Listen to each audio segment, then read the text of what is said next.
ایک دفعہ کا ذکر ہے کہ ایک شخص سفر کرنے کے لیے جہاز پر اپنی سیٹ پر آ کر بیٹھتے ہیں تو ٹھیک 2 منٹ کے بعد انہی کی ساتھ والی سیٹ پر ایک اور شخص آ کر بیٹھتے ہیں، مگر وہ جو دوسرے شخص آ کر بیٹھتے ہیں وہ پریشان نظر آ رہے تھے، ان کے چہرے سے واضح ہو رہا تھا کہ وہ پریشان ہیں۔ تو جو پہلے شخص جو کہ پہلے آ کر بیٹھے تھے وہ ان سے کہتے ہیں کہ خیریت ہے یار، تم پریشان لگ رہے ہو، کوئی پریشانی ہو گئی ہے اور کیوں تم پریشان ہو؟ تو وہ جو دوسرے شخص ہے وہ انہیں کہتے ہیں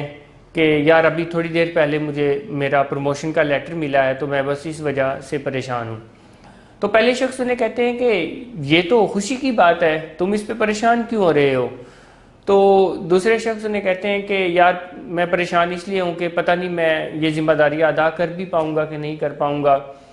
تو پہلا شخص پھر انہیں کہتا ہے کہ نہیں، تم کر لو گے، تم کر لو گے۔